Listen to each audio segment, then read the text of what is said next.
Chafchet Amoud Aleph, nouveau chapitre. Amar lahem ha-memune, Se'u u're'u, im higia zman ha-shrita. On avait dit que le responsable des Kohanim, alors il demandait à un des Kohanim de monter ou sur le toit, ou sur les murailles du temple, pour regarder à l'horizon si l'aube, si la lumière de la journée est arrivée.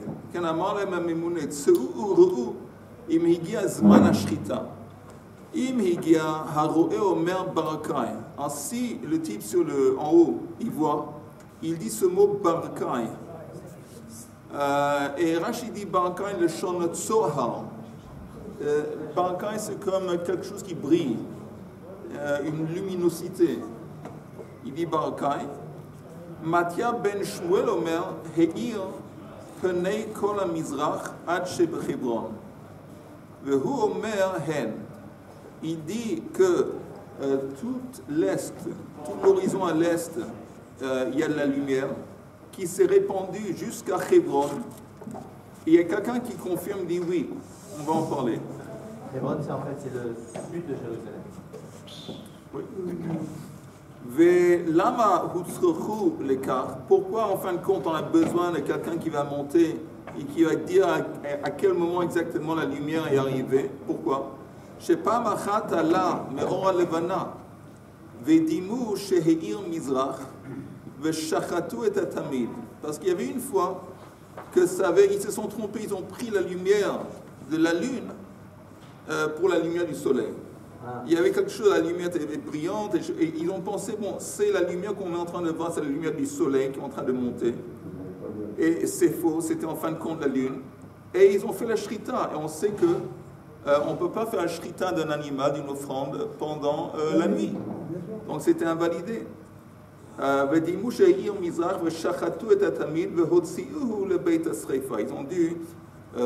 Ils ont dû jeter ou transporter le korban à Beit HaSrifa. Oridu Kohen Gadol le Beit HaTfila. Beit HaSrifa, c'est-à-dire sur l'autel? Non, Beit HaSrifa, c'est un endroit en dehors du temple où on brûlait les déchets ou les offrandes qui étaient invalidées. C'est un Razatim? Qui étaient pas goût, pardon? C'est sur un Razatim? Non. C'est sur... Mais c'est en dehors des murailles de Yerushalayim. Horidu Kohen Gadol le Beit HaTfila. Ah, c'était en dehors? En dehors, Beit HaSrifa. Horidu Kohen Gadol le Beit HaTfila. On l'a fait aller au mikveh.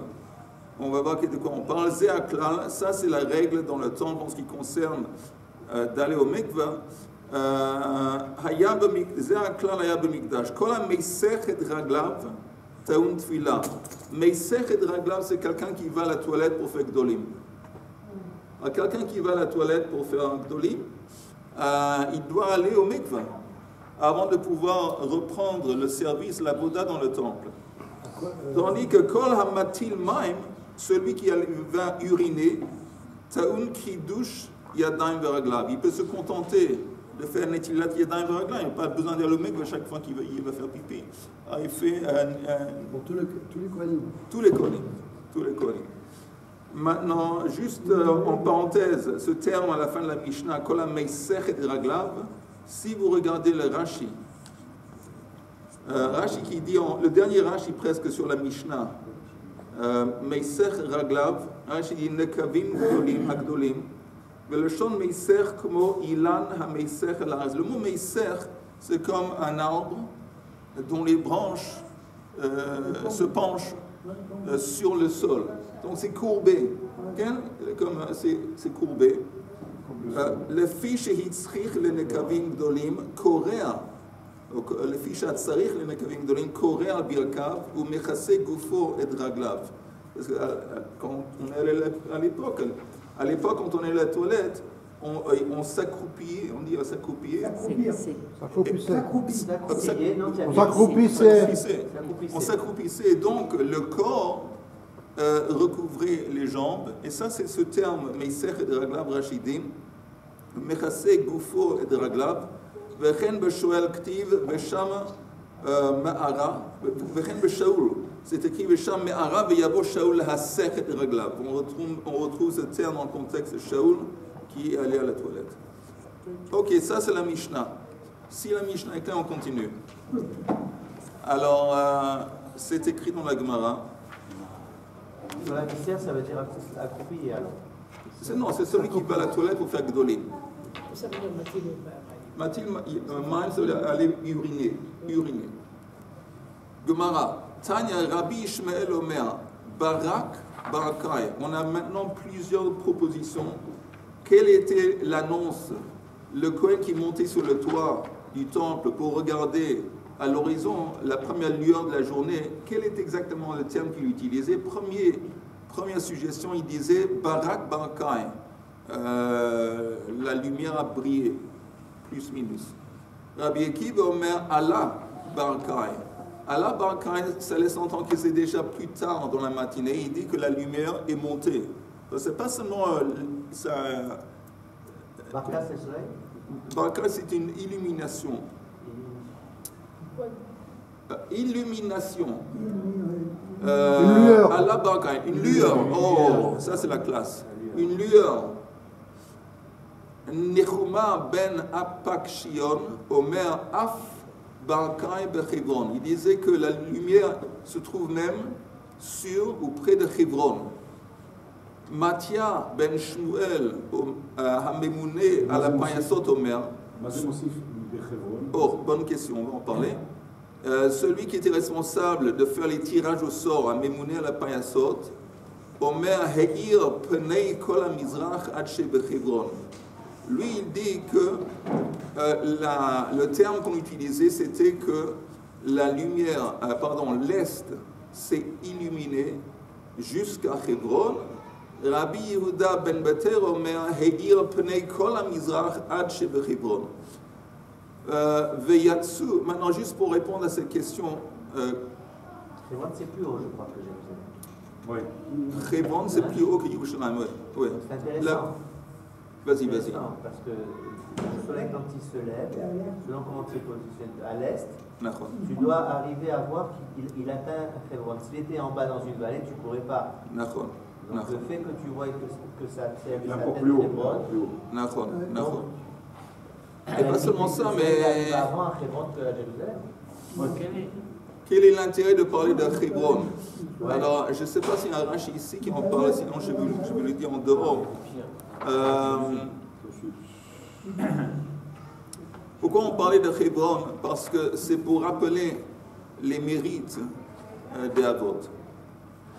Rappeler les mérites des Avot. Parce que comme tout le service dans le temple, c'est en parallèle en quelque sorte avec le service des Avot. On dit entre autres qu'Avraham Tiken Shacharit, Yitzhak Tiken Mincha, Yaakov Arvit.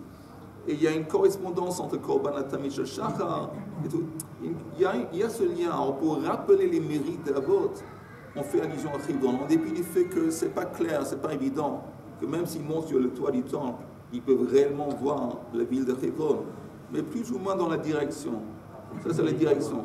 Les mérites d'Avot, le cours fois Shlema, Shimon ben Rachmona, et de Isha Eliyahu ben Ronit.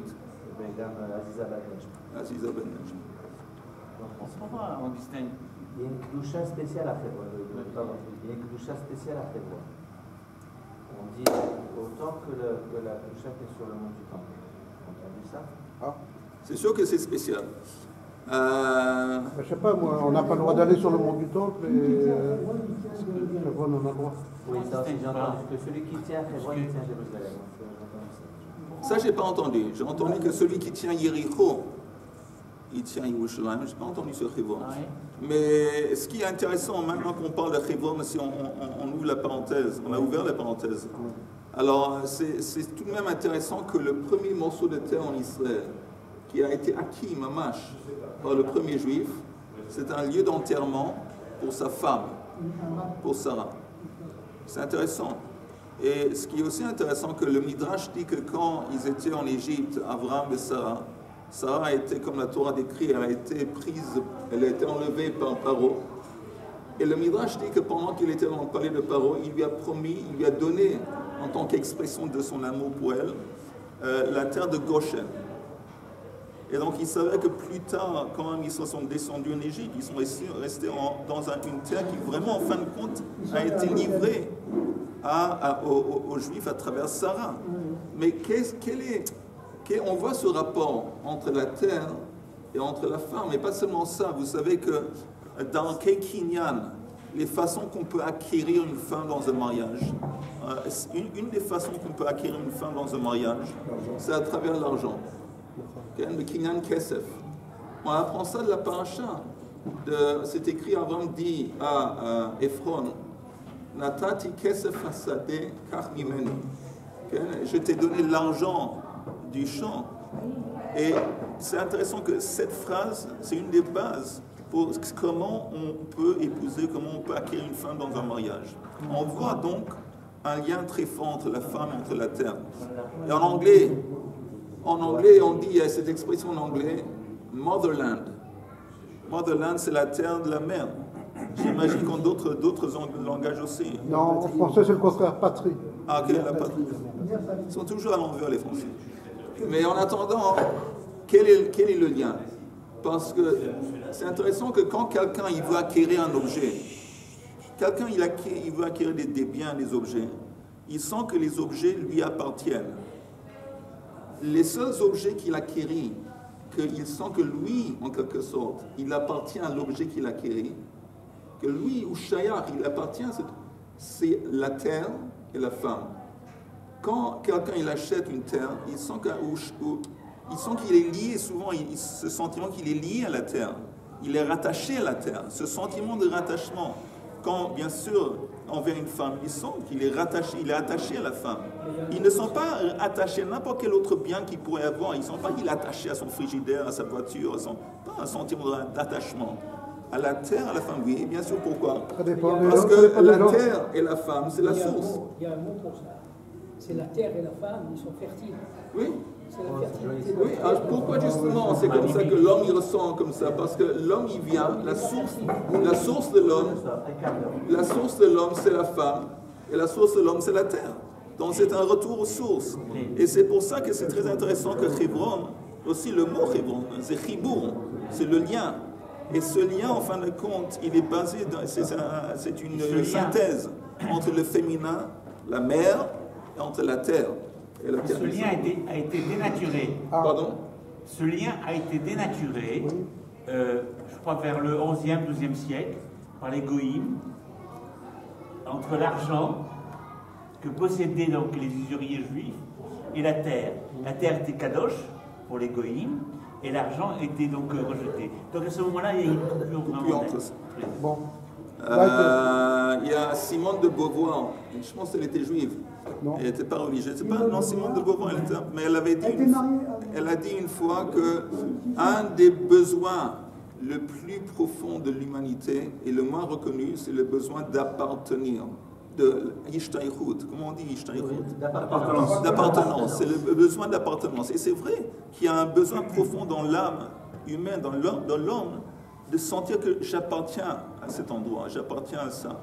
Et c'est une des raisons pour lesquelles il y a un tel, parmi les jeunes dans le monde aujourd'hui, un tel malaise. Il y a hélas beaucoup de jeunes qui se suicident ou qui sont très dans un état de malaise. Ils n'ont pas ce sentiment d'appartenance. Ils sentent, bon, je fais partie, je suis un citoyen du monde. C'est bien beau de dire qu'il est un citoyen du monde, mais il ne va pas, en disant qu'il est un citoyen du monde, ressentir ce sentiment d'appartenance, de hishtaychut, de shayachut. Il n'y a pas de patrie, il n'y a pas de pays. Vous parlez de Hebron, si vous permettez, juste une chose très intéressante, c'est que le rapport avec la terre, avec Sarah et chez Kovrimota, c'est vraiment lien qu'après la guerre de 67, il y a eu une dame qui s'appelait Madame Narshon, qui habitait Hebron, qui a un fils qui s'appelle Avraham, qu'elle est obligée d'enterrer. Et il a dit à partir de ce moment-là, a commencé tout le développement de tout le Yishuv de Hebron, c'est Keilus Girat Ma'agal, la Mishpachat Narshon, Sarah, Shekoveret et Avraham. Ah, manien. Bon, manien. Vertida. Ok, on continue. Alors, Ou Madrid. Madrid, ah, il a fait. Moradere. Il a fait.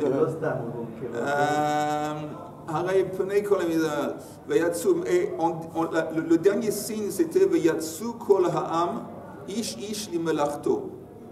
Donc il y a suffisamment de lumière que tout le monde sort au travail.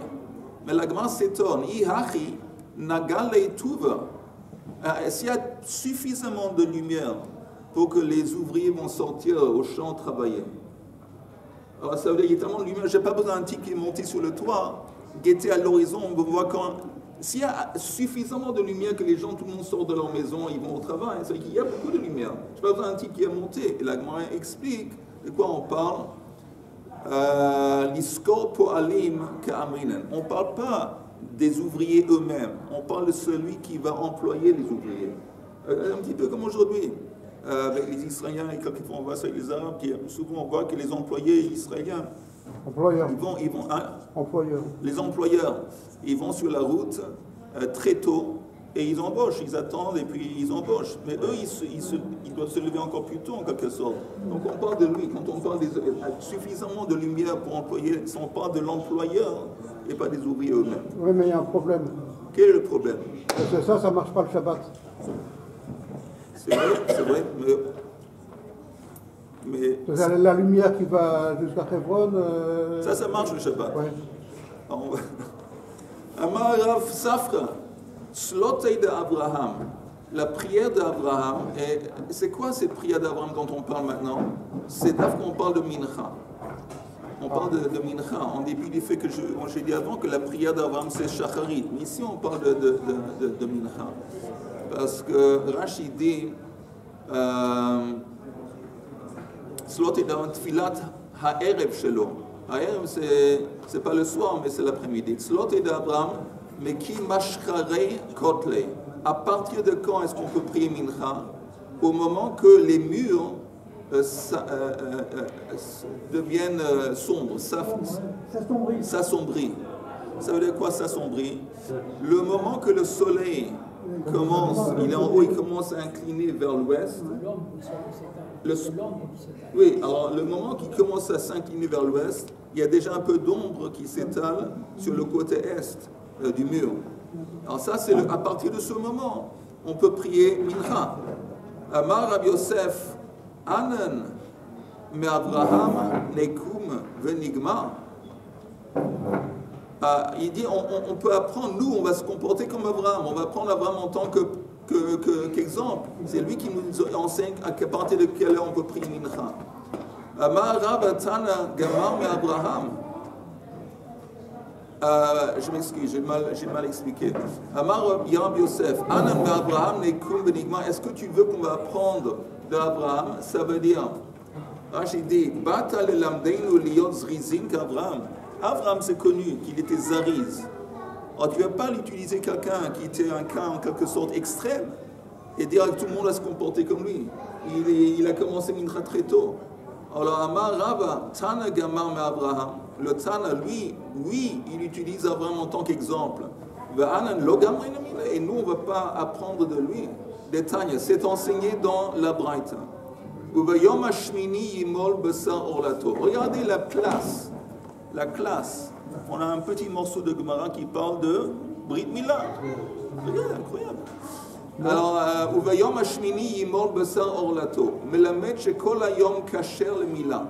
Ça nous enseigne en fin de compte que tout le 8e jour, Kasher le Mila, donc on pourrait faire Brit Mila l'après-midi, quand on veut, pendant la journée. Ela Shezrizim Makdemim le Mitzvot. Mais néanmoins, il y a ce concept, c'est bien de s'empêcher de le faire aussi tôt que possible. Zrizim Makdemim le Mitzvot. Sheneemar Vayashkem Abraham Baboka Vayachavosh et Chamoro. On parle d'Abraham Avinu. Et c'est pas, il n'était pas en train de faire. C'est pas pour la Brit Mila. Mais Yehuda vient de dire quelque chose, comme toujours très sage. Et quand c'est écrit dans la Torah, Yashkem Avraham Baboka, c'était pas pour Brit Mila, mais c'était en fin de compte pour faire une mitzvah. Et de ce point de vue, il n'y a aucune différence. Aucune différence entre la Kedah et le Havdil et Brit Mila. C'est un commandement de la Kadosh Baruch Hu. Et quand il a été commandé, c'est écrit dans la Torah, Vayashkem Babok, il s'est levé à l'aube. Donc de là, on apprend, en dépit du fait que le 8e jour, il est caché pendant toute la journée de faire Brit Mila. Selon Avraham Avinu, on devait faire ça aussi vite que possible, Zrizim Makdemim. On n'a qu'à prendre un exemple du Chol. Si quelqu'un dit, tu sais quoi, tiens, il y a un rendez-vous ce matin, tu vas quelque part, on te donne une enveloppe avec $1 million de dollars. Ok? Tu dois, à quelle heure le type il va se lever? À quelle heure il va pointer? Il va arriver au plus tôt possible. Pourquoi? Parce qu'il est excité. Or, le Havdil, quand on a la possibilité de faire une mitzvah qui apparemment vaut plus qu'$1 million, qui a plus de valeur qu'$1 million, à plus forte raison, on devrait se précipiter, on de montrer notre enthousiasme. Et là, Rav Yosef, ha kakashele. Il dit en fin de compte, ça c'est mon problème avec cette idée de se lever tôt pour prier, de commencer tôt pour prier Mincha. C'est quoi le problème? D'Etznan, c'est enseigné dans une Mishnah. Chal arvei psachim liot be'erev Shabbat.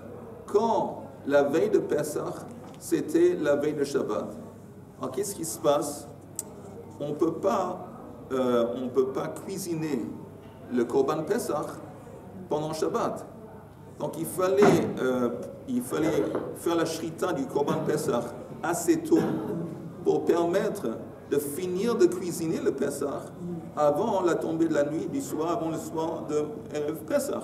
Ce n'est pas ce qui se passe normalement. Ce qui se passe normalement, quand ce n'est pas Erev Pesach, Erev Shabbat, on peut continuer à cuisiner le Pesach même pendant la nuit s'il y a besoin. Mais donc ici, qu'est-ce qui se passait? Nishrat b'shesh ou mechetza. L'offrande du Korban Pesach était abattue, shrita, b'shesh ou mechetza, une demi-heure après midi. V'karev b'sheva ou mechetza. Et une heure plus tard, après la shrita, il était mis sur le misber, karev.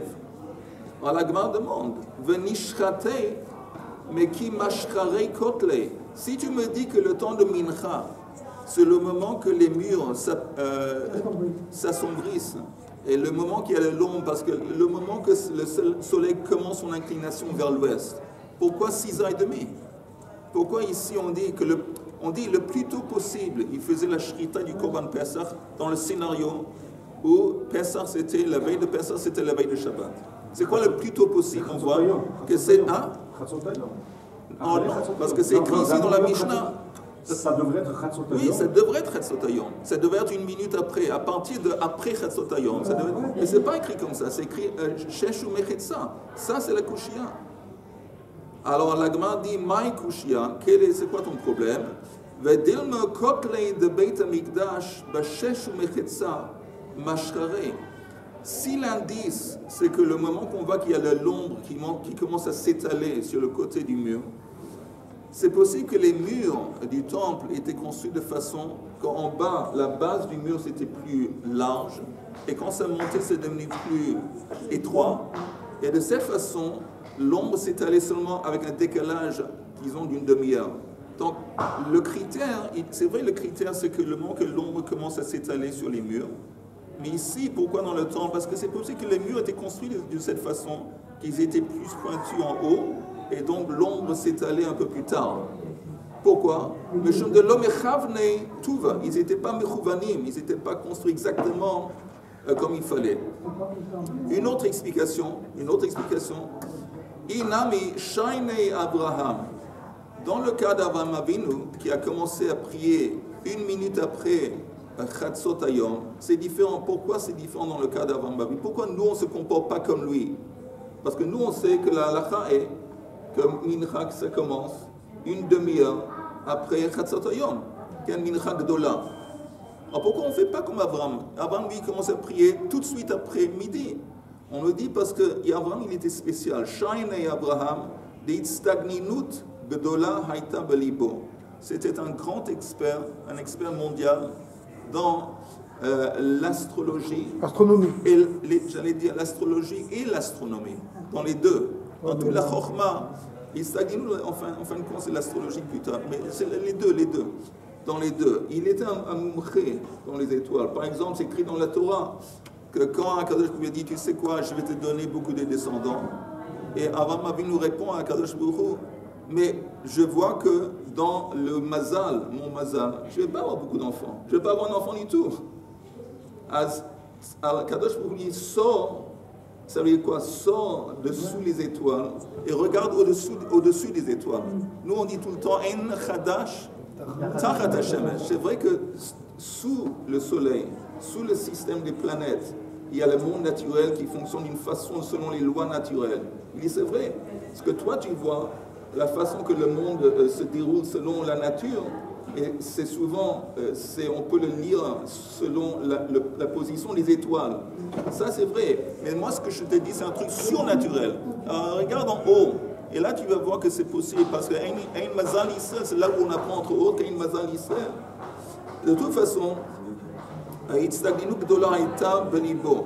veut dire que lui, il était capable de calculer à la minute quand c'était Chatzot Hayom, et donc lui, il pouvait prier tout de suite après. Il a mis une autre possibilité, Mishum de Zaken Beyoshev Beyeshiva Haba. C'était quelqu'un qui était un Chacham dans la Torah, il était Yoshev Beyeshiva. Qu'est-ce que ça veut dire qu'il était Yoshev Beyeshiva? Ça veut dire qu'il avait une telle chokhma dans la Torah, apparemment, qu'il était capable, à travers la Torah, pas à cause à cause de l'astronomie, à cause de la Torah, de déterminer exactement quand c'était midi et quand c'était une minute après.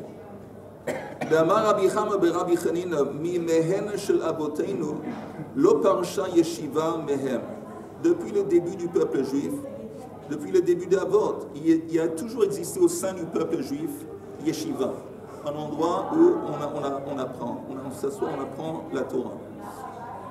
Hayub Mitzrayim Yeshiva Imehem. Quand ils étaient exilés en Égypte, il y avait une yeshiva. D'où est-ce qu'on apprend chez les mains? Lech ve'asafta ziknei Israël. Akadosh Baruch Hu dit à Moshe, va et rassemble les ziknei Israël. Le mot zaken, en zaken el mish kana chokhma. Abraham Avinu était à yeshiva de Shem. Mais Ziknei Israël, ça laisse entendre qu'il y avait déjà des skenim en Israël. Ce n'est pas encore une fois skeni dans le sens de vieux, dans le sens de chachamim. Sage, exactement. Ayub Midbar, Yeshiva Imahem, quand ils étaient dans le désert aussi. Chez Nehemar, Asfeli Shivim Ish, mais Ziknei Israël. Encore une fois, on retrouve ce terme, les Ziknei Israël. C'est quoi Asfeli? Rassemble-moi. Avraham Avinu Zaken Beyoshev Beyeshiva Hayash Neemar Avraham Zaken Ba Bayamim. C'est écrit encore une fois qu'il était Zaken, encore une fois. Quand tu dis Ba Bayamim, peut-être ça aurait été un terme suffisant pour décrire le fait qu'il était vieux. Quand on dit Zaken, encore une fois, nous allusion à la Chokhma. Yitzhak Avinu Zaken Beyoshev Beyeshiva Hayash Neemar Vayehiki Zaken Yitzhak. Yaakov Avinu Zaken Beyoshev Beyeshiva Hayash. Shneemar ve'einei Yisrael kabdu mizoken. Eliezer, Eved Abraham, Zaken ve'yoshev ve'yeshiva haya. Atinok Igia. Yay! Alors on dit que Eliezer, Eved Abraham, Zaken ve'yoshev ve'yeshiva haya. Shneemar vayomer Abraham el Abdo, Zaken beito. Amoshel bechol hashalom. La Torah décrit Eliezer que celui qui moshel bechol hashalom. Le pshat de Moshel qui gérait, Eliezer, il gérait les affaires d'Abraham. Abraham était riche, il avait beaucoup de troupeaux depuis qu'il a quitté l'Égypte. C'était un millionnaire. Alors, on devait gérer tout ça, c'était apparemment. Mais les sages, ils ont compris autrement, une allusion à quelque chose d'autre. Mazé Moshel bechol hashalom, Amar Rabbi Elazar. Chez Moshel, Betorat Rabo. Il avait une maîtrise absolue dans la Torah, les enseignements de son maître Abraham. Ou Damesek Eliezer. Amar Rabbi Elazar, chez Dolé, Vemashke, Mi Torato shel Rabo Lachrim. Le mot Damesek, on retrouve dans le mot Damesek. Damesek, c'est de la ville. À part ça, une allusion.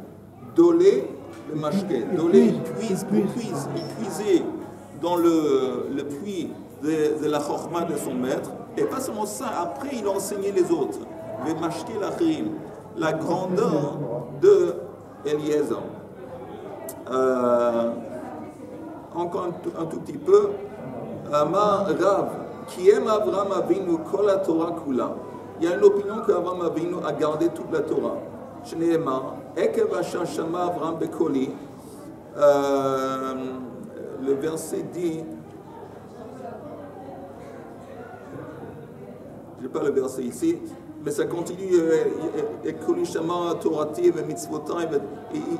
il a tout gardé. Alors de là on apprend qu'il a gardé apparemment toutes les mitzvot. On va expliquer. Peut-être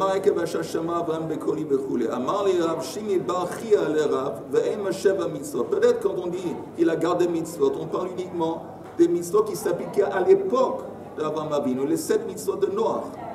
Mais on sait qu'il avait une mitzvah en plus. C'était Mila. C'est intéressant. Pourquoi c'est intéressant? Encore une fois, on parle de Brit Mila. Que Brit Mila, c'est la 8e mitzvah qui a été donnée à l'humanité. Les premières mitzvot, c'est Sheva mitzvot Bnei Noach. La 8e mitzvah qui a été donnée, dont la première mitzvah qui a été donnée à Abraham, c'est Brit Mila. Donc, à part ça que ça se déroule le 8e jour, c'est aussi la 8e mitzvah qui a été donnée. C'est intéressant. Encore une fois, pourquoi on parle du numéro 8 quand on parle de Brit Mila? Au-dessus de la nature. Haïkana mimila. Ve'ema sheva mitzvot ve'mila. Amar le'im ken mitzvotai ve'torotai lamali. Pourquoi on parle mitzvotai ve'torotai? Amar Rava ve'itaim Rav Ashi. Kiem Avraham Avinu afilu eruvei tavshilim. Shene'emar torotai achat Torah shebirtav ve'achat Torah shebe'al peh. Quand c'est écrit Torotai, Metorot au pluriel, ça fait une allusion à Torah chez Birtav et Torah chez Be'al Peh. Donc dans Torah chez Be'al Peh, il y a même par exemple Eruvei Tavshilim. Il n'y a pas de Xerot de Rabbanan dans Torah chez Be'al Peh. Qu'est-ce que ça veut dire qu'Avraham Avinu a gardé toutes les mitzvot? Je ne pense pas qu'on peut prendre ça au sens littéral. Il a gardé toutes les mitzvot au sens littéral. Pourquoi? Parce que c'est écrit qu'il a reçu la mitzvah et le Brit Mila. Mais ça veut dire que chaque mitzvah, elle a un niveau de manifestation différent. Donc, chaque chose, très vite, chaque chose dans le monde s'exprime d'une façon différente selon le niveau. Très vite. Si je regarde ça, un meuble, je vois quelque chose qui est du matériel et quelque chose qui est solide, qui ne bouge pas. C'est ce que je vois. Si je regarde le même morceau de bois sous le microscope, je vois en fin de compte qu'il y a plus d'espace dans ce bois. C'est pas solide, il y a plus d'espace que de molécules. En plus, je vois que ça bouge. Tous les molécules qui rentrent, qui descendent, il y a plein de mouvements. Ça veut dire que cette réalité que je vois, c'est une réalité au niveau de la vision humaine. Mais la même chose se manifeste à un autre niveau, d'une façon tout à fait différente. La même chose avec les mitzvot. Les mitzvot, ils ont la Torah, tout, à des degrés différents de manifestation. Donc, quand Avraham Avinu a gardé Tfilin, c'est pas qu'il a pris comme nous on a Tfilin, il a mis une lanière et la boîte sur le... Non, mais il était branché à la mitzvah de Tfilin à un niveau plus élevé, à la source. Et ça, je pense que ça, c'est la façon qu'il faut comprendre qu'il gardait tous les mitzvot. C'est marié avec sa sœur, non? Pas avec sa sœur. Sarah. C'est pas sa sœur. Si, c'est la fille de son frère, c'est son, on dit niece. Non, c'était ça. Ah putain. Yes. Azak ou Baruch.